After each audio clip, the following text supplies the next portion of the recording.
అష్టావక్రుడు అడిగినటువంటి ప్రశ్నలన్నీ కూడా చాలా సావధానంగా విన్నాడు జనక మహారాజు. జనక మహారాజుకి తెలుసు అష్టావక్రుడికి అనుమానం వచ్చి తనను ప్రశ్నిస్తూ ఉన్నాడు అనే సంగతి జనకుడు అర్థం చేసుకున్నాడు. ఇలా అర్థం చేసుకున్నటువంటి జనకుడు అష్టావక్రుడు అడిగినటువంటి ఈ ప్రశ్నలన్నింటికీ కూడా ఇప్పుడు సమాధానాలు చెబుతూ ఉన్నాడు. చూడండి, అష్టావక్రుడు హేళన కూడా చేశాడు. ఏమయ్యా జనక మహారాజా, నువ్వు చాలా గొప్పవాడిని అన్నావు, నువ్వేమో మరి ఆత్మజ్ఞానిని అన్నావు, మరి ఈ లౌకిక విషయాల్లో నువ్వు ఎందుకు బంధించబడుతూ ఉన్నావు? నీకు రాజ్యం ఏమిటి, ఈ పరిపాలన ఏమిటి, ఈ శరీర పోషణ ఏమిటి, అసలు ఇవన్నీ ఏమిటి అని అడిగాడు. దానికి సమాధానం చెబుతూ ఉన్నాడు ఇప్పుడు ఈ జనక మహారాజు. చాలా శాంతంగా చెబుతూ ఉన్నాడు. చూడండి, చాలా శాంతంగా. ఈ విషయాన్ని మనం గుర్తుపెట్టుకోవాలి. ఎందుకని అంటే ఆత్మజ్ఞాని అయినటువంటి వాడు ఏ విధమైనటువంటి వికారాలకి కూడా లోనుకాడు. అతడికి కోపం గాని, ఆనందం గాని, దుఃఖం గాని, భయం గాని ఇలాంటివే ఉండవు. ఇప్పుడు ఈ జనక మహారాజు ఆత్మజ్ఞాని, అందుకని పరమశాంతమైనటువంటి చిత్తంతో సమాధానం చెప్తూ ఉన్నాడు. ఇప్పుడు ఏం చెబుతూ ఉన్నాడో చూడండి. తాను గతంలో చెప్పాడు, నేను ఆకాశంలాగా సర్వవ్యాపిని, సర్వానికి సాక్షిభూతాన్ని, నేను తప్పించి ఈ లోకంలో, ఈ జగత్తులో ఉన్నది ఇంకోటి ఏది కూడా లేదు. ద్వైతము అనేది అన్ని రకాలైనటువంటి భయాలకి, బంధనాలకి కూడా మూలం. కాబట్టి ఇక్కడ అసలు ద్వైతము అనేది లేదు, ఉన్నదంతా ఒకటే, అదే అద్వైతం, అదే నేను. నా నుంచే ఈ చరాచరమైనటువంటి ఈ జగత్తంతా కూడా సృష్టించబడుతూ ఉన్నది. సముద్రంలో నుంచి కెరటాలు వచ్చి మళ్లీ సముద్రంలోనే కలిసిపోతూ ఉన్నాయి. అట్లాగే నా నుంచే ఈ జగత్తంతా కూడా సృష్టించబడి మళ్లీ నాలోనే లీనమైపోతూ ఉన్నది. ఈ విషయాలన్నీ కూడా చాలా నిశ్చయంగా చెప్పాడు. అదే మాటని ఇప్పుడు చెప్తూ ఉన్నాడు. ఇక్కడ చూడండి ఏమంటూ ఉన్నాడు. ఈ అధ్యాయంలో మొత్తం ఇది 4వ అధ్యాయం. దీంట్లో మొత్తం 6 శ్లోకాలుంటాయి. జనకుడు చెప్పే సమాధానం ఇది. ఏం చెప్తున్నాడో చూడండి. అంతా ఆత్మజ్ఞస్య ధీరస్య ఖేలతో భోగలీలయ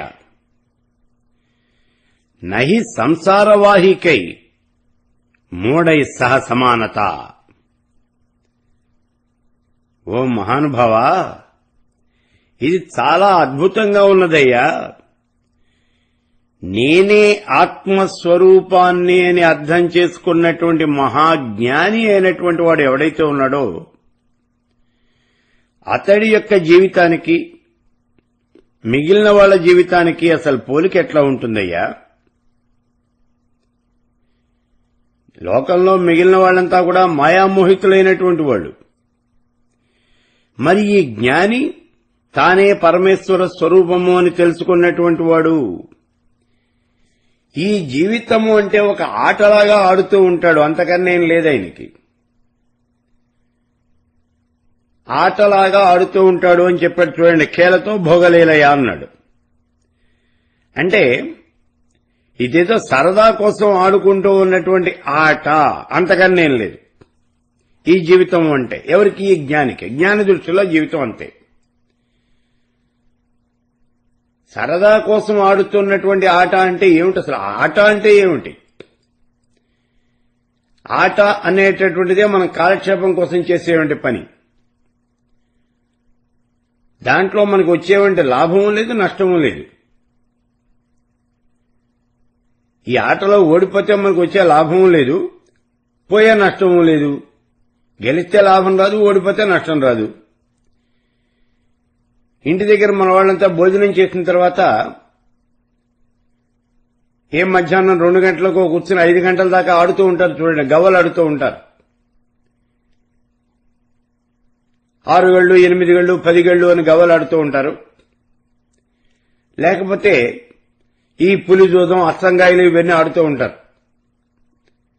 దీంట్లో వాళ్ళు ఓడిపోతే వచ్చే నష్టమూ లేదు, గెలిస్తే వచ్చే లాభం లేదు. వీళ్ళకేం రాజ్యాలు రావు ఇక్కడ. వీళ్ళ దగ్గర సొమ్ము పైసా పోదు. ఇది కేవలము కాలక్షేపం కోసం చేసేటువంటి పని. దీన్నే ఆట అని అంటారు. ఇది ఏ రకమైనటువంటి ఆట అయినా అవ్వచ్చు. కాలక్షేపం చేసే పని మాత్రమే ఇక్కడ ఆట. అలా ఆడుతూ ఉన్నాడు. అది కూడా ఇక్కడ ఏం చెప్తున్నాడు చూడండి. కేలతో భోగలీలయ, కేవలం సరదా కోసం, భోగం కోసం, సరదా కోసం ఆడేటటువంటి ఆట, అంత తప్పి చేయలేదు. అంటే దానివల్ల ఈ జీవితం వల్ల జ్ఞాని అయినటువంటి యోగికి వచ్చేది లేదు, పోయేది లేదయ్యా. ఆయనకేమీ లాభం లేదు, నష్టం లేదు దీంట్లో. ఎవరికి? ఈ మనస్సు శరీరము తాను కాదని, వాటికి ఆధారమైనటువంటి ఆత్మ చైతన్యమే తాను అని తెలుసుకున్నటువంటి మహాజ్ఞాని. అటువంటి వాడు ఈ మనస్సుతో గాని శరీరంతో గాని బాహ్యంగా ఏవైనా కర్మలు చేసినప్పటికీ కూడా అవి సంతోషంగా ఆడుతూ ఉన్నట్టుగా చేస్తాడు. అంతేగాని ఈ కర్మ చేయాల్సి వచ్చిందే, ఇదంతా నా కర్మ అని బాధపడుతూ చేయడు, ఏడుస్తూ చేయడు. ఈ మాట ఎందుకు చెబుతున్నాడు? గతంలో అష్టావక్రుడు అడిగాడు, జ్ఞాని అయినటువంటి వాడు కర్మలు చేయడు కదా అని అడిగాడు అష్టావక్రుడు. దానికి సమాధానం చెబుతున్నాడు. ఈయన కర్మలు చేసినప్పటికీ అవి ఏవో సరదాగా చేస్తాడంతే, అంతే తప్పి దాని గురించి ఏం పెద్ద పట్టించుకోడు. దానివల్ల ఈయనకు వచ్చే లాభం లేదు, పోయే నష్టం అంతకన్నా లేదు. ఒక చిన్న పిల్లవాడు ఎందుకు ఆడుతున్నాడు? అందుకే వీడు, ఈ యోగి కూడా అలాగే ఆ పిల్లవాడు ఆడుతూ ఉన్నట్టుగానే యోగి కూడా ఈ కార్యక్రమాలన్నీ చేస్తూ ఉన్నాడు, అంత తప్పి చేయలేదు. కాకపోతే ఇక్కడ మనం గుర్తుపెట్టుకోవాల్సింది ఏమిటి అంటే, నహి సంసారవాహికై మూడై సహసమానత. మాయామోహితులైపోయి సంసార భారంతో జీవిస్తూ ఉన్నటువంటి వాళ్ళు, సంసార కూపంలో మునిగిపోయిన వాళ్ళు ఉన్నారు చూడండి, ఈ సాగరంలో మునిగిపోయిన వాళ్ళు, వాళ్ళకి ఈ మహాజ్ఞానికి పోలిక ఎక్కడుందయ్యా? అసలు వాళ్ళకి సమానత అనేది ఎక్కడుంది? లేదు. ఎందుకని అంటే వీళ్ళేమో సంసార సాగరంలో మునిగిపోయారు, మాయామోహితులయ్యారు. కాబట్టి వీళ్ళు బాధలు, బరువులు అన్నీ కూడా భరిస్తూ ఉన్నారు, వీళ్ళు అనుభవిస్తూ ఉన్నారు. దానివల్ల కష్టాలు, నష్టాలు వీళ్ళు పొందుతారు. అంటే వీళ్ళు ఆట ఆడినప్పటికీ ఒకవేళ ఆటలో ఓడిపోతే తమ రాజ్యాలు, ప్రాణాలు పోయినట్టుగా వీళ్ళు బాధపడుతూ ఉంటారు.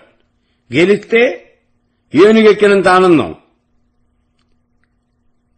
అటువంటిది ఉంటుంది వీళ్ళకి. ఎవరికి? మాయామోహితులైనటువంటి వాళ్ళకి. మరి యోగి సరదాగా ఆడతాడు, పోతే పోయింది, వచ్చింది, నష్టం ఏంటి ఇప్పుడు?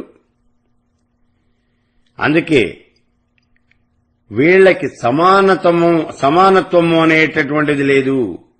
వీళ్ళిద్దరూ ఒకటి కాదు. వాడు చేసే పని వేరు, ఒకే పని చేస్తున్నారు. కానీ యోగి చేసేవంటి ఆ పద్ధతి వేరు, మామూలుగా ఉన్నటువంటి లౌకికమైనటువంటి మానవుడు చేసేవంటి ఈ పద్ధతి వేరు. దీంట్లో తేడా అనేది చాలా ఉన్నదయ్యా. ఎందుకంటే బాహ్యంగా గనక చూసినట్లయితే ఇద్దరు ఆడుతూనే కనిపిస్తారు, కర్మ ఇద్దరూ చేస్తూనే కనిపిస్తారు. కానీ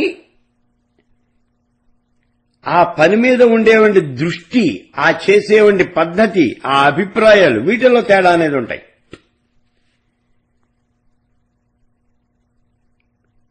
ఇద్దరూ ఇక్కడ కర్మ చేస్తూనే ఉన్నారు.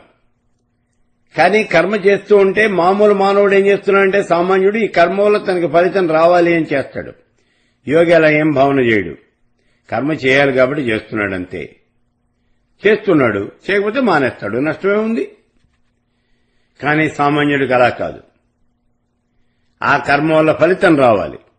కాబట్టి ఇక్కడ వాళ్ళ యొక్క అభిప్రాయంలో, వాళ్ళ యొక్క దృష్టిలో, ఆ కర్మ చేసే విధానంలో ఇవి తేడాలుంటాయి. చూసే వాళ్ళకి ఈ రెండు ఒకట్లానే కనిపిస్తాయ్యా, ఇది చెబుతూ ఉన్నది అక్కడ ఈ అష్టావక్రుడికి. మరి కర్మలు చేస్తున్నావు కదా అన్నాడు కదా, దానికి సమాధానం చెప్పాడన్నమాట. ఇప్పుడు ఇద్దరూ ఒకేలా కనిపిస్తారు నీకు. అంటే కాకి కోకిల రెండు ఒకేలాగా కనిపిస్తాయ్యా. కానీ వసంతకాలే కాకస్య కాకః పికస్య పికః అన్నాడు. వసంతకాలంగా వచ్చిందంటే కాకేమో నోరు తెరిస్తే కన్న కఠోరంగా ఉంటుంది, కోకిలేమో శ్రవణానందంగా గానం చేస్తుంది. అలా ఉంటుందయ్యా, అంత తేడా ఉంటుంది. కాకి కోకిలకి ఉన్నంత తేడా ఉంటుంది. యోగి ఏమో ఏమీ పట్టించుకోకుండా చేస్తాడు, సామాన్యులేమో అన్ని పట్టించుకుని అందులో మునిగిపోతాడు. ఇదయ్యా తేడా అని చెప్పాడు మొట్టమొదటిగా. ఇటువంటిదే ఈ విషయాలు ఇక్కడ ఈ అన్నపూర్ణ ఉపనిషత్తు అని మనకు ఒకటి ఉంది చూడండి. అన్నపూర్ణోపనిషత్తు అని అంటాం మనం. అందులో కూడా ఇదే మాటలు చెప్తాడు ఇక్కడ. ఈ మనస్సు గాని ఈ శరీరం గాని నేను కాదు అని తెలుసుకుని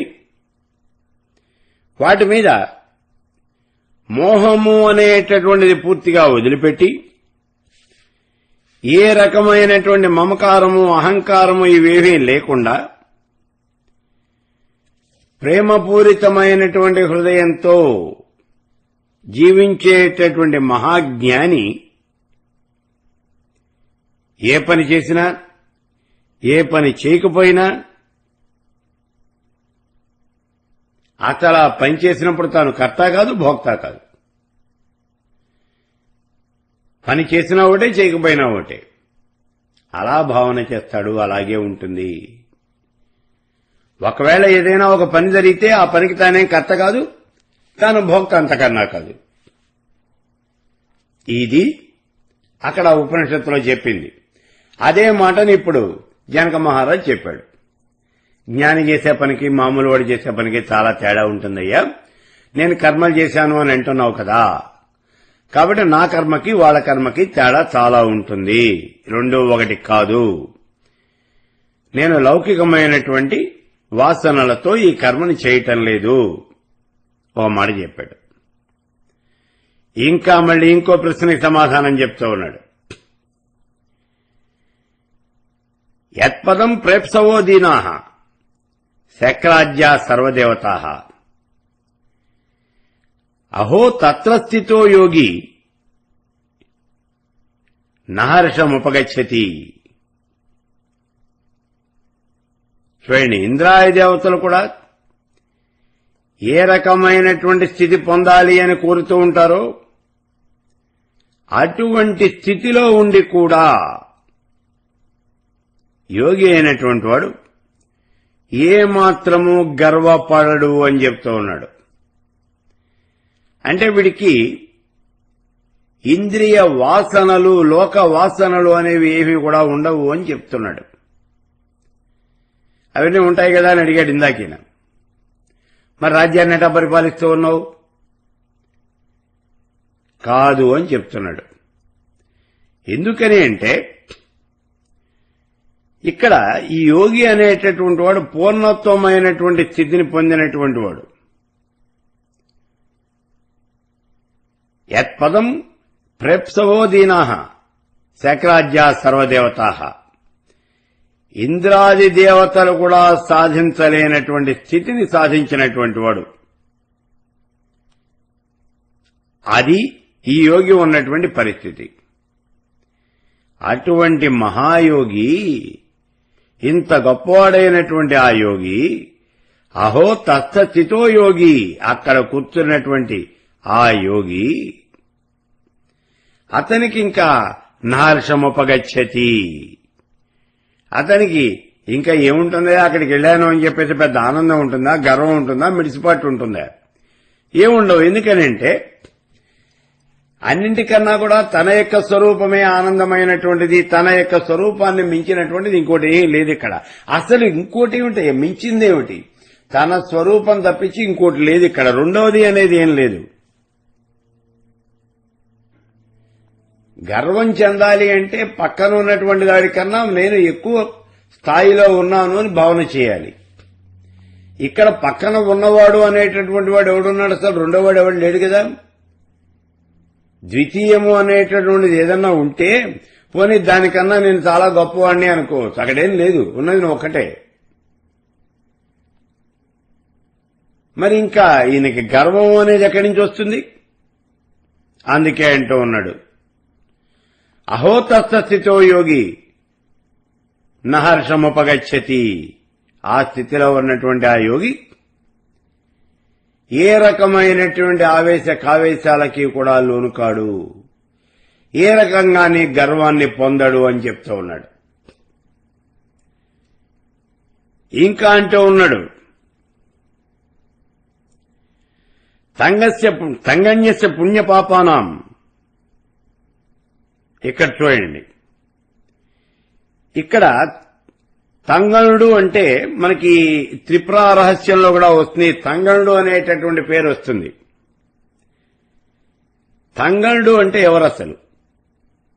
తంగణుడు అంటే ఆత్మ పదం తెలుసుకున్నటువంటి మహాజ్ఞాని అని అర్థం. తంగణుడు అనేటటువంటి మహర్షి వస్తాడు త్రిపుర రహస్యంలో మనకి.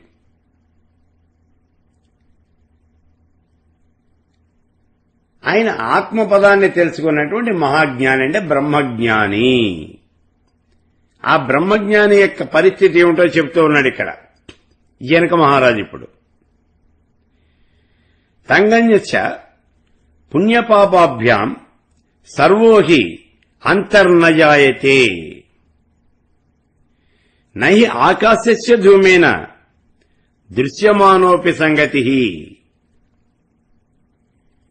ఇక్కడ మనం ఏదో కొన్ని ఆకులు చెత్త చెదారం వేసి నిప్పంటించాం, పొగ అనేది వచ్చింది. ఈ పొగ అనేది ఎక్కడికి పోతుంది? పొగ ఎప్పుడు చాలా తేలికగా ఉంటుంది కాబట్టి పైకి వెళ్ళిపోతుంది. పొగ అనేది చాలా తేలికగా ఉంటుంది, అందుకని పైకి వెళ్ళిపోతుంది. అలా పైకి ఎక్కడికి వెళ్ళిపోతుంది? చాలా పైకి వెళ్ళిపోతుంది, ఆకాశంలోకి వెళ్ళిపోతుంది పొగ అనేది. ఇలా ఆకాశంలోకి పొగ వెళ్ళినప్పుడు ఆకాశం అంతా పొగతో నిండిపోయింది. సరే, అక్కడ ఉన్నటువంటిదంతా పొగ ఆవరించింది, అది మనకు తెలిసినటువంటిది. ఇప్పుడు ఆకాశానికి పొగకి సంబంధం అనేది ఏదైనా ఉందా? ఏం లేదు. ఆకాశం వేరు, పొగ వేరు. ప్రస్తుతం వెళ్లినటువంటి ఈ కింద నుంచి వెళ్లినటువంటి పొగ ఆకాశంలో అలా నిలిచి ఉంది, అంతే. ఇప్పుడు ఇదే ఉదాహరణ చెప్తూ ఉన్నాడు. ఈ పొగ అనేది ఆకాశానికి ఏ రకంగా అయితే సంబంధించి లేదో, ఏ విధంగా అయితే ఈ పొగ అనేది ఆకాశాన్ని కలుషితం చెయ్యలేదో, అదేవిధంగా జ్ఞాని యొక్క హృదయాన్ని పాపపుణ్యాలు ఏవి కూడా స్పృశించలేవు అని చెప్తూ ఉన్నాడు. అదే మాట ఇక్కడ చెప్పింది, తంగస్య పుణ్య పాపాభ్యాం స్పర్శోహి అంతర్నజాయతే. అంటే ఆత్మజ్ఞాని అయినటువంటి మానవుడికి, ఆ మహానుభావుడికి పుణ్యము పాపము అనేటటువంటి ఏవీ కూడా ఉండవు. ఇది ఇక్కడ చెప్తూ ఉన్నది. ఎందుకనంటే నువ్వు రాజభోగాలు అనుభవిస్తూ ఉన్నావు, నువ్వు అనేక మందికి శిక్షలు వేస్తూ ఉన్నావు, నువ్వు రాజ్య పాలన అనేది చేస్తూ ఉన్నావు. ఇవే ప్రశ్నలు అడిగింది ఇప్పుడు ఈ అష్టావక్రుడు. అంటే దానివల్ల పుణ్యం రాదా? కర్మలు చేస్తే పుణ్యం రాదా? లేదా పాపం రాదా? ఇట్లా అడుగుతున్నాడు. దానికి సమాధానం చెబుతూ ఉన్నాడు, లేదయ్యా, జ్ఞాని అయినటువంటి వాడిని పుణ్యం గాని పాపం గాని బంధించలేదు. ఎందుకని అంటే ఆకాశము అనేటటువంటిది తన యొక్క సూక్ష్మమైనటువంటి స్వభావంతో సిద్ధంగా ఉంటుంది. అలాగే ఈ యోగి అనేటువంటి వాడు తాను చైతన్య స్వరూపాన్ని అని తెలుసుకున్నని, ఈ చరాచర జగత్తంతా కూడా తనలోనే ఉంది అని తెలుసుకున్నటువంటి ఈ మహాజ్ఞాని. ఈ మహాజ్ఞాన్ని ఇటువంటి వాణ్ణి పాపం గాని పుణ్యం గాని ఏవి కూడా ఆవరించవు, బంధించవు. ఉదాహరణకి ఓ చిన్న మాట చూడండి. గాలి అనేది వస్తోంది, ఒకసారి ఆ వచ్చేవంటి గాలి మనకి చాలా దుర్వాసన ఇస్తుంది. ఎందుకంటే దూరంగా ఎక్కడో జంతువు చచ్చిపోయింది, అది కుళ్ళిపోయింది. అటువైపు నుంచి వస్తూ ఉన్నటువంటి గాలి గనక మనం పీల్చినట్లయితే అబ్బో అసలు ఆ వాసన మనం భరించలేం. గాలికిని ఆ కుళ్ళిపోయినటువంటి ఆ వాసనకి సంబంధం అనేది ఏమిటి? ఇక్కడ ఏమీ లేదు. గాలికైనా కుళ్ళిపోయిన జంతువుకి సంబంధం అనేది ఏం లేదు ఇక్కడ. అటువైపుగా వచ్చింది కాబట్టి ఆ గాలి, ఆ చెడు వాసన ఆ గాలితో పాటు కలిసి వచ్చింది. అదే ఈ గాలి ఒక మల్లె తోట మీద నుంచి వచ్చిందనుకోండి, మల్లెపూల యొక్క సువాసన అనేది నీకు వస్తుంది. అంత మాత్రం చేత గాలికి మల్లెపూల సువాసన లేదు, ఇక్కడ కుళ్ళిపోయినటువంటి కంపు లేదు. అలాగే జ్ఞాని అయినటువంటి మహానుభావుడు ఎవడైతే ఉన్నాడో అతడికి పాపం గాని పుణ్యం గాని ఏమీ కూడా లేవు. ఈ మాటను చాలా ఖచ్చితంగా చెప్పాడు ఇక్కడ జనక మహారాజు. ఎందుకని అంటే రాజభోగాలు, రాసకార్యాలు, ఈ దర్బారు ఇవన్నీ కూడా ఆయన నిర్వహిస్తూనే ఉన్నాడు. అయినప్పటికీ నిత్యము ఆత్మనిష్టలోనే ఉంటాడు. చేయాల్సిన పనులన్నీ చేస్తున్నాడు, చేస్తున్నప్పటికీ ఆత్మనిష్టలోనే ఉంటాడు. కాబట్టి అతడికి పాపం లేదు, పుణ్యం లేదు, అతడన్నింటికీ కూడా అతీతమైనటువంటి వాడి జనక మహారాజు. అదే మాటని చెప్పాడు ఇక్కడ. యోగి అయినటువంటి వాడికి ఏం పాపం గాని పుణ్యం గాని ఉండవయ్యా అన్నాడు. ఇంకా చెప్తున్నాడు, ఆత్మైవేదం జగత్సర్వం జ్ఞాతం ఏన మహాత్మన యదృచ్ఛయా వర్తమానం తం నిషేధు క్షమేతకః. ఈ ప్రపంచమంతా కూడా తనలో లీలామాత్రంగా భాసిస్తూ ఉన్నది అని తెలుసుకున్నటువంటి మహాజ్ఞాని ఇచ్ఛాపూర్వకంగా సంతోషంగా ఆ యొక్క లీలలో పాల్గొనగలడు అని చెప్తూ ఉన్నాడు. ఎట్లా ప్రపంచమంతా లీలామాత్రంగా భాసిస్తున్నది అని తెలుసుకున్నటువంటి మహాజ్ఞాని ఆ లీలలో తన యొక్క కోరిక ప్రకారమే, తన యొక్క ఇచ్ఛ ప్రకారమే అతను పాల్గొంటాడయ్యా. ఎందుకని అంటే అటువంటి మహానుభావుడైనటువంటి ఆ జ్ఞానికి వేదాల్లో కూడా విధి, ఈ నిషేధాలు అనేటటువంటి ఏవీ లేవు. వేదాల్లో చెప్పబడినటువంటి ధర్మాలు గాని, విధి నిషేధాలు గాని అవన్నీ కూడా ఇటువంటి మహాజ్ఞానుల యొక్క సత్ప్రవర్తన అనేది దృష్టిలో పెట్టుకుని రాయబడిందే తప్పించి ఇంకేం కాదు. కాబట్టి వీళ్ళకి నిషేధము అనేటటువంటిది వేదంలో కూడా ఏం చెప్పలా. ఈయన అహంకారరహితుడు, ఈ మహాజ్ఞాని శాంతస్వరూపుడు. కాబట్టి మనం కూడా ఏం చేయాలంటే వాళ్ళు ఏం చేస్తున్నారో చూసి వాళ్ళు నడిచినటువంటి దానిలోనే మనం నడవాలి. వాళ్ళు తప్పు చేయటం అనేది ఉండదు. వాళ్ళు ఏది చేస్తే అదే ఒప్పు. ఎందుకంటే సాక్షాత్తు పరమేశ్వర స్వరూపం. ఏ రకమైనటువంటి కోరిక లేనటువంటి వాళ్ళు, వాళ్ళకి ఏమీ అక్కర్లేదు. కాబట్టి ఆయన తప్పు చేయటం, రైట్ చేయటం ఇట్లా ఏం ఉండదు. ఆయన చేసేవన్నీ మంచి పనులే. వాళ్ళు పోయేటటువంటి దావనే మనం కూడా పోవాలి. అందుకే ఇక్కడ వేదాలు కూడా వీళ్ళకి ఏ రకంగానూ నిషేధము అనేటటువంటిది విధించదు. అందుకే మహాభారతంలో కూడా సుఖమహర్షి చెప్తూ ఉన్నాడు చూడండి. ఇదే మాట చెప్తున్నాడు. భేదభావము అనేటటువంటిది పూర్తిగా నశించిపోయి పుణ్యపాపాల మీద ఉదాసీనత అనేటటువంటిది కలిగి మాయా ప్రభావం నుంచి విడివడి ఏ రకమైన సంశయాలు లేకుండా త్రిగుణాలకు అతీతుడై భావాతీతమైనటువంటి స్థితిలో ఉన్నటువంటి వాడు ఈ చరాచర జగత్తంతా కూడా, ఈ సృష్టి అంతా కూడా తన వల్లనే జరుగుతూ ఉన్నది అని, ఆ సృష్టిని తనలోనే చూడగలిగినటువంటి మహాజ్ఞాని అంటే సాక్షాత్తు పరమేశ్వర స్వరూపం, అంతకన్నా ఇంకేం లేదు. ఆ మహాజ్ఞాని అంటే నిజంగా అటువంటి వాడినే చూసి చెప్పింది. యోగినాం దర్శనం పుణ్యం స్పర్శనం పాపనాశనం అన్నారు. ఎవరు యోగి అంటే ఇటువంటి ఆత్మజ్ఞాని అయినటువంటి యోగి. ఇటువంటి మహానుభావుడు ఎవరైనా గనక కనిపించినట్లయితే ఆయన్ని ఒక్కసారి దర్శనము అనేది చేసుకుంటే చాలు, జన్మ జన్మల్లోనూ మనం చేసినటువంటి పాపాలన్నీ కూడా హరించిపోతాయి. అటువంటి మహానుభావుడైన, అందుకే అటువంటి జ్ఞానికి విధి నిషేధాలు విధించగలిగినటువంటి వాళ్ళు ఎవరున్నారయ్యా అని అడుగుతున్నాడు మహాభారతంలో. అంటే ఆయనకి ఏ రకంగానూ కూడా ఇటువంటి వాళ్ళకి నిషేధము అనేటటువంటిది లేదు. నువ్వు ఈ పని చేయొచ్చు చేయకూడదు అని చెప్పేవాళ్ళు ఎవరు లేరు. వాళ్ళు నడిచిందే రాచబాట. అటువంటి మహానుభావుడు అని చెప్తున్నాడు.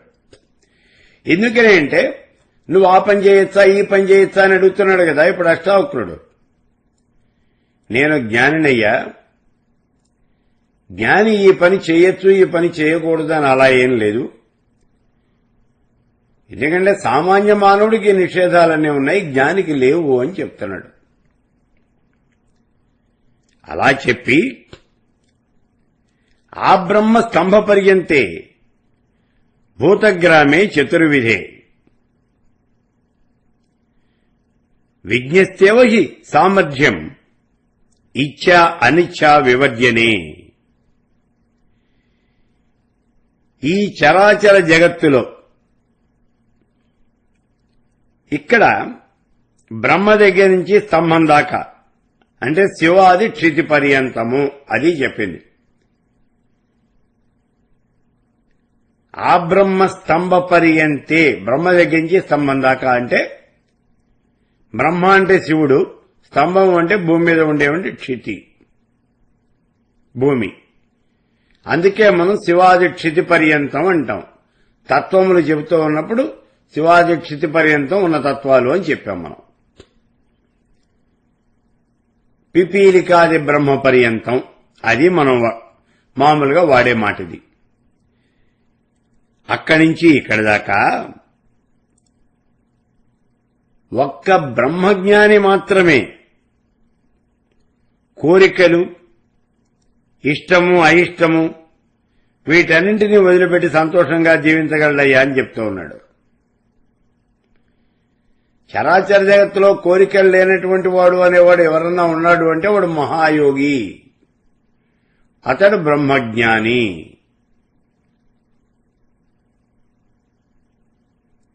ఆ మాట చెప్తూ ఉన్నాడు. ఎందుకని అంటే ఉన్నది ఆయన ఒక్కడే. ఆయన పూర్ణకాముడు ఆప్తకాముడు, ఆయన కోరికలన్నీ తీరినవాడు, కోరికలు లేనటువంటి వాడు. కాబట్టి ఆయన కోరికలు ఏం కోరతాడు ఇంకా?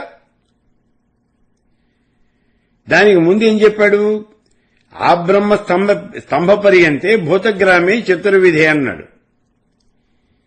ఈ జగత్తులో సృష్టి అనేది 4 రకాలుగా జరిగింది అని చెప్తూ ఉన్నాడు. ఇక్కడ 4 రకాలుగా సృష్టి జరిగింది అన్నాడు. ఏమిటివి? అండజాలు, స్వేదజాలు, ఉద్భిజాలు, జారజాలు. ఇవి 4 రకాలైనటువంటి సృష్టి. అంటే ఏమిటివి? అండజములు. అండజములు అంటే గుడ్డు నుంచి పుట్టినటువంటివి. పక్షులు, పాములు ఇలాంటివన్నీ కూడా ఇవి గుడ్లను పెడతాయి. ఆ గుడ్లు కొంతకాలం పొదగబడి ఆ తర్వాత గుడ్ల నుంచి పిల్లలు అనేవి బయటకు వస్తాయి. ఇవి అండజాలు. రెండోది స్వేదజములు, చెమట మలిన పదార్థం. వీటి నుంచి పుట్టేటువంటివన్నీ కూడా స్వేదజములు అని అంటారు. మలిన పదార్థాల నుంచి పుట్టేవి. అంటే మనకి చెత్త బారేస్తే చెత్తలో నుంచి పురుగులు పుడతాయి చూడండి, అవి. ఇప్పుడు శ్రీ మహావిష్ణువు ఆ రోజున పాల సముద్రంలో పడుకుని ఉంటే ఆయన చెవిలో నుంచి మధు కైటబులు అనేటటువంటి ఇద్దరు రాక్షసులు బయటకు వచ్చారు అని చెప్పారు. శ్రీ మహావిష్ణువు యొక్క చెవి గుబిలిలో నుంచి ఇద్దరు రాక్షసులు పుట్టారు అని చెప్పాడు. చాలా మంది హేళన చేస్తూ ఉంటారు, గుబిలిలోంచి ఎక్కడన్నా పుడతారటయ్యా, ఏంటి పిచ్చిరాతలన్నీ అని అంటూ ఉంటారు. మన బుద్ధి అయిన వాళ్ళు అనేక మంది ఉన్నారు ఈ దేశంలో. ఏమాత్రం జ్ఞానం లేకుండా పశువుల కన్నా కూడా హీనంగా ప్రవర్తిస్తూ ఉంటారు, మాట్లాడుతూ ఉంటారు. వాళ్ళు ముందు తెలుసుకోవాల్సిన విషయం ఏమిటి అంటే, అసలు ఈ సృష్టి క్రమం ఎలా జరుగుతుంది, ప్రాణి అనేది ఎన్ని రకాలుగా ఉద్భవిస్తుంది అనే విషయం తెలుసుకోవాలి ముందు.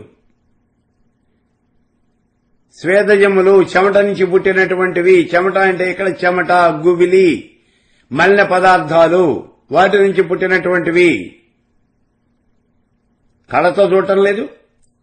చెత్త తీసుకొచ్చి అక్కడ పడేయండి, అందులో నుంచి ఎన్ని పురుగులు పుడతాయో చూడండి 2 రోజుల్లో. ఓ పేడ తెచ్చి కుప్పేయండి, అందులో నుంచి ఎన్ని పదార్థాలు, ఎన్ని జీవులు పుడతాయో చూడండి. పెంట తెచ్చి అక్కడ పడేయండి, పెంటలో ఎన్ని పురుగులు వస్తాయో చూడండి. ఇవన్నీ కూడా స్వేదజములే అని చెప్పబడతాయి. అంటే స్వేదము అనేటటువంటిది ఇక్కడ చెమట అని అర్థం కాదు, ఇక్కడ మలినమైనటువంటి పదార్థము. ఇలా మలిన పదార్థం నుంచి పుట్టినటువంటి వాళ్లే ఈ మధుకైటములు అనేటటువంటి రాక్షసులు ఆ రోజున. సరే, ఇది ఒకటి. ఆ తర్వాత ఉద్బీజములు, విత్తనముల నుంచి ఉద్భవించినటువంటివి. అంటే ఇప్పుడు మనం మొక్కలన్నీ అన్నమాట, విత్తనాలు నేల మీద జల్లితే అప్పుడు నేలలోంచి ఇవన్నీ కూడా విత్తనాల నుంచి మొలకలు అనేవి వస్తాయి. వీటిని ఉద్బీజాలు అంటారు. ఈ 4 రకాలైనటువంటి భూతగ్రామే చతుర్విధే, 4 రకాలైనటువంటి సృష్టి అనేది జరుగుతుందయ్యా. ఈ 4 రకాలైనటువంటి సృష్టిలోనూ అని అంటాడు. అంటే చరాచర జగత్తులో, సృష్టిలో, అది అర్థం ఇక్కడ. అన్ని రకాలుగానూ వచ్చినటువంటి సృష్టి ఇదే, ఇంకా కొత్తగా ఏం రాదు. అంటే కొన్ని చోట్ల 5 రకాలుగాను 6 రకాలుగాను సృష్టి వస్తుంది అన్నా మళ్లీ దాన్ని విభజించి చెప్పినటువంటివి ఈ 4 రకాలే. మొత్తమే సృష్టి 4 రకాలు అని చెప్తే అన్ని రకాలైనటువంటి సృష్టి ఇందులోనే ఉంటుంది. దానికోసమే చెప్పాడు భూతగ్రామే చతుర్విధే. 4 రకాలుగా ఈ భూతాలన్నీ కూడా ఉద్భవిస్తూ ఉన్నాయి. ఏది? శివాదిక్షితి పర్యంతం, ఆ బ్రహ్మ స్తంభ పర్యంతే, అంటే శివాదిక్షితి పర్యంతము ఇలా ఇవి వస్తూ ఉన్నాయి. ఆ వచ్చినటువంటి వాటిల్లో ఈ సృష్టిలో ఇష్టాయిష్టాలు కోరికలు లేకుండా ఉన్నటువంటి వాడు ఎవడయ్యా అంటే ఒక మహాజ్ఞాని ఒకడేనయ్యా, అంతకన్నా ఎవడు లేడు. మిగిలిన వాళ్ళంతా కూడా ఈ వాసనలకు అధీనులైపోయినటువంటి వాళ్లే. అది ఇక్కడ చెప్పినటువంటి విషయం. కాబట్టే జ్ఞానికి అంత గౌరవము అనేటటువంటిది ఉన్నది. ఎందుకంటే అతడిలో అహంకారం లేదు, కోరికలు లేవు, కర్మలు చేయడు. ఒకవేళ కర్మ చేస్తే నిష్కార్మ్యం, తనకేం అక్కర్లేదు. అందుకే జ్ఞానిని అందరూ అంత గౌరవించేది. మహోపనిషత్తులో చెప్తారు చూడండి, నీవు చూసేటటువంటి దృశ్యమానమైనటువంటి ఈ ప్రపంచాన్నే గనక సత్యము అని నువ్వు భావించినట్లయితే నువ్వు బంధనాల్లో చిక్కుకునే ఉంటావయ్యా, అందులో నుంచి నువ్వు బయటికి రావు, నువ్వు బంధనాల్లోనే ఉంటావు. ఈ దృశ్యము అనేటటువంటిది మిథ్య. ఈ విషయాన్ని గనక నువ్వు గుర్తించగలిగినట్లయితే ముక్తమైనటువంటి స్థితిలోకి వెళ్ళిపోతావు, నువ్వు ముక్తుడిపోతావు అన్నాడు. కాబట్టి ఇక్కడ ఈ దృశ్యము అనేటటువంటిది యథార్థము అని గనక నమ్మావంటే నువ్వు బంధనాల్లోనే ఉంటావు, ఇక బయటిరావు. దృశ్యం మిథ్యాన్ని గుర్తిస్తేనే నువ్వు ముక్తుడు అవుతావు అని చెప్పాడు. అటువంటి వాడు ఈ యోగి. కోరికలు లేనటువంటి వాడు జగత్తులో ఎవరన్నా ఉంటాడు అంటే వాడు మహాజ్ఞాని అయినటువంటి ఆ యోగి తప్పించి ఇంకెవరూ కాదు. అంటే ఓ గురువు గారు, అష్టావక్రుల వారు, మీరు అడిగారు, నేనేదో కోరికల లోపల పెట్టుకుని ఈ డబ్బులన్నీ వసూలు చేస్తూ ఉన్నానని, రాజ్యపాలన చేస్తూ ఉన్నానని, ఈ ధనం మీద నాకు కాంక్ష ఉన్నదని మీరు అనుకుంటున్నారు. ఇందాక అడిగాడు కదా, నువ్వు ఈ ధనాన్ని ఎందుకు పోగేస్తున్నావు అన్నాడు. దానికి సమాధానం చెబుతున్నాడు. కోరికలు లేనటువంటి వాడు ఎవడున్నాడు అంటే మహాజ్ఞానేనయ్యా, నేను మహాజ్ఞాని, నా కోరికలు నా బొంద, నా కోరికలు పాళ్ళు ఏం లేవు అసలు. ఆ మాట చెప్పాడు. ఇంకా అంటూ ఉన్నాడు, ఆత్మానమద్వయం కశ్చిత్ జానాతి జగదీశ్వరం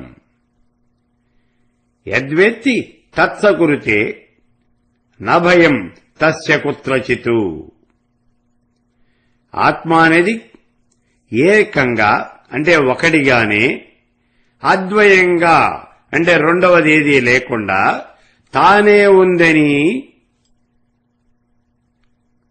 ఉన్నటువంటిది ఏమిటి అంటే పరమేశ్వర స్వరూపము అనేటటువంటిది ఒక్కటే ఉంది. ఇంకోటేం లేదు అసలు ఇక్కడ. ఆ ఆత్మే జగత్తు, అదే జగత్తుకి ఈశ్వరుడు. అలా అందరికీ కూడా కనిపిస్తూ ఉంటుంది. కానీ ఈ ఆత్మే జగత్తని, జగత్తుకి ఈశ్వరుడని, అలా ఈ ఆత్మే అన్నిటికీ కూడా కనిపిస్తూ ఉంటుందని తెలుసుకున్నటువంటి జ్ఞాని అనేటటువంటి వాడు చాలా అరుదుగా ఉంటాడు. గురువు గారు, అష్టావక్రుల వారు, మీరు అడిగినటువంటి విషయాలన్నీ బాగానే ఉన్నాయి. అటువంటి జ్ఞానిని, ఉన్నటువంటిది ఒక్కటే ఆత్మ, ఆ ఆత్మే జగత్తు, జగదీశ్వరుడు కూడా, ఈ విషయాన్ని గుర్తించినటువంటి యోగి మహానుభావుడు. అలాంటి వాళ్ళు చాలా తక్కువ మంది ఉంటారయ్యా. వాళ్ళు తమ మనస్సులోకి వచ్చినటువంటి భావాలన్నీ కూడా అలా చూస్తూ నిశ్చలంగా, నిర్భయంగా, నిశ్చింతగా అలా జీవిస్తూ ఉంటారంతే. ఎందుకంటే అన్నింటికీ సాక్షిభూతమైనటువంటి వాళ్ళు, వాళ్ళకి అనేది ఇది పట్టదు. కుమ్మరి పురుగు బురదల నుంచి బరబరబరబరా పాకెళ్ళిపోతుంది, కానీ ఏమీ అంటది, దాని ఒంటికి చాలా నున్నగా ఉంటుంది, శుభ్రంగా ఉంటుంది. అంతే వీళ్ళు కూడా తమ మనస్సులోకి వచ్చినటువంటి భావాలన్నీ కూడా వాళ్ళు చూస్తూనే ఉంటారు. కానీ నిర్భయంగా, నిశ్చింతంగా, నిశ్చలంగా, నిశ్చయంగా నిత్యము కూడా అలాగే జీవిస్తూ ఉంటారు అని చెప్తూ ఉన్నాడు. తన యొక్క స్వానుభవంతో తనలో ఉన్నటువంటి దివ్యత్వాన్ని, పూర్ణత్వాన్ని, దీన్ని గుర్తించి అజ్ఞానంతో నిర్భయంగా, ఏ రకమైనటువంటి అజ్ఞానము అనేటటువంటిది లేకుండా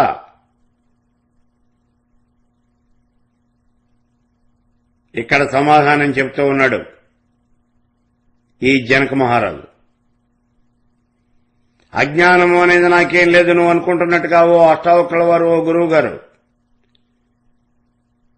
నేను ముక్తుణ్ణి కాదు అని నీకేదో అనుమానం వచ్చింది. నీకు వచ్చిన అనుమానం అంతా కూడా అబద్ధం. నేను ముక్తుణ్ణి, నేను జ్ఞానిని. నువ్వు చేసినటువంటి ఉపదేశం వల్ల నాకు జ్ఞానోదయం అయింది. ముక్తి మార్గం దొరకడం కాదు, అసలు నేను విముక్తుడైపోయాను. నాకు ఏ రకమైనటువంటి బంధనాలు కూడా లేవు. సర్వానికి సాక్షిభూతమైనటువంటి ఆ పరమేశ్వర స్వరూపాన్నే నేను. నాకు పుణ్యం లేదు, పాపం లేదు, ధర్మం లేదు, అధర్మం లేదు, ఏమీ లేదు. నేను కర్మలు చేసినా చేయకపోయినా ఒకటే అని ఇప్పుడు ఈ 3వ అధ్యాయంలో అష్టావక్రుడు అడిగినటువంటి ప్రశ్నలన్నింటికీ కూడా నేను మహాజ్ఞానినేనండి, ఇందులో అనుమానమేం లేదు. జ్ఞాని అయినటువంటి వాడి ఆలోచనలకి, సామాన్యమైనటువంటి వాడు చేసే ఆలోచనలకి తేడా ఉంటుంది. వాడి జీవన విధానానికి, వీడి జీవన విధానానికి తేడా ఉంటుంది. వాడు చేసే కర్మలకి ఇతను చేసే కర్మలు రెండూ కూడా ఒకటిలాగే కనిపించినప్పటికీ దృక్కోణంలో తేడా అనేది చాలా ఉంటుంది. తానే చరాచర జగత్తుకి మూలమైనటువంటి మూల కారణమైనటువంటి ఆ పరమేశ్వర స్వరూపాన్ని అని తెలుసుకున్నటువంటి మహాజ్ఞాని మనకి కనిపించడమే చాలా అరుదు. అలాంటి వాళ్ళు చాలా తక్కువగా మంది ఉంటారు. అలాంటి మహానుభావులు తమ మనస్సులోకి వచ్చినటువంటి ఆలోచనలు భావాలు అన్నీ కూడా అలా చూస్తూ శాంతమైనటువంటి చిత్తంతో నిశ్చలంగా అలా జీవిస్తూ ఉంటారు అని ఈ అష్టావక్రుడికి జనక మహారాజు సమాధానం చెప్పాడు ఈ 4వ అధ్యాయంలో.